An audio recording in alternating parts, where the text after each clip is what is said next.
we have the data x value and y value in this table. In order to determine what kind of functions or regressions fit this data, we can calculate the change of y values. First, 2 minus 2 will be 4.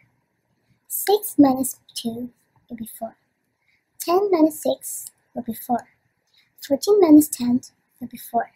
If we can get the common values in the first difference, we can conclude that the function is a linear function, which is y equals to ax plus b. Let's try out the table with difference data. As I said, in order to determine the type of regressions with this data, we have to calculate the changes in y. After we calculate the change of y, we get 1, 3, 5, 7, 9 to 11 in the first difference, but it is not a common value though. So we have to continue calculate the difference between 3 and 1, 5 and 3, 7 and 5, 9 and 7, 11 and 9. After we calculate the difference between those numbers, we can get a common value of 2 in the second difference. And therefore, we can conclude that this is a quadratic function, which is y equals to ax squared plus bx plus c.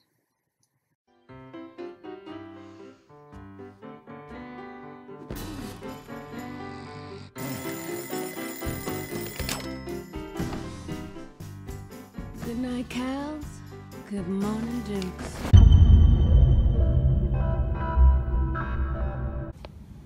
Hello, I'm going to explain on how to determine if your data best fits an exponential function. First of all, we're going to check that we have the x values and the y values of our data. Secondly, we're going to consider two things: the change in y and the formula y is equal to b power x. First of all, we're going to calculate the change in y, whereby we're going to do 4 minus 1 and get 3, 16 minus 4 to get 12, 64 minus 16 to get 48, and continuously to all the values, which will create a new column called change in y. After that, we're going to consider the formula y is equal to b power x, whereby we have the y values here and the x values here. Now we're going to solve for b. Solving for b, we're going to use b power 0 is 1, which is obvious because any number to the power of 0 is 1. B power 1 is 4, and by using algebra and this equation, we're going to find out at the end that the value of b is 4.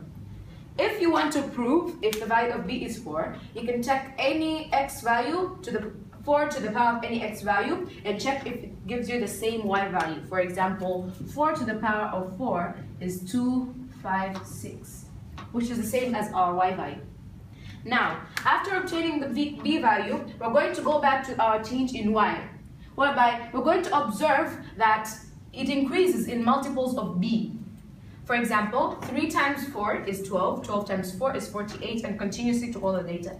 If these things fit into your data, this means that the best regression to be done for your data is the exponential regression to obtain the equation for your data, which is going to be an exponential function.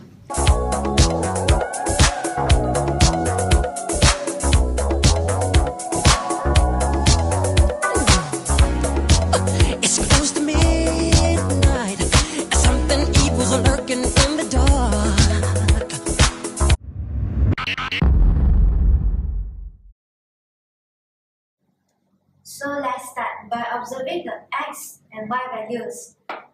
And this is the changes in y, where we can get it from 6 minus 3 and we get 3. 12 minus 6 we get 6. And 24 minus 12 we get 12. And continuous, and you'll get the change in y. When x is equal to 0, then to the power of 0 is not 1, but is instead equal to 3. Therefore, the best formula to use instead of y equal to b to the power of x is y equal to ab power to x. This is because the a value changes the value of y to 3. So now let's solve for a when y is equal to 3 and x is equal to 0.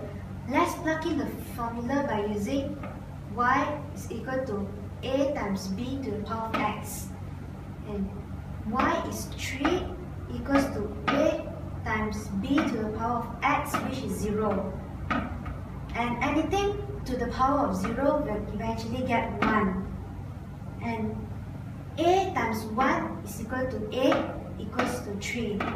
And now let's solve for b when x is equal to 2 and y is equal to 12, and also a is equal to 3, which is constant that we get it before front.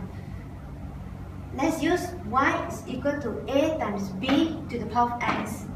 And let's plug in y is 12 equals to a is 3 times b squared. And 12 divided by 3 will get 4 is equal to b squared, and eventually we'll get b is equal to 2. For checking, apply any x and y values. By using the formula y is equal to a times b to the power of x. Y is equal to a where we got it here, and also times b where we got it here. And we plug in x is equal to 5, and eventually we'll get y is equal to 96.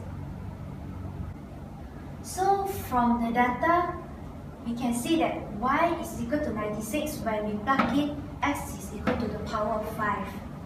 And so now when we go back to the data, we can see that the y values increase, which is a multiple of 2. You can see like 3 times 2 you get 6, 6 times 2 you get 12, and 12 times 2 you get 24, and 24 times 2 you get 48, and eventually all is multiple of 2. So the data fits the exponential function, and the best regression to be done is the exponential regression.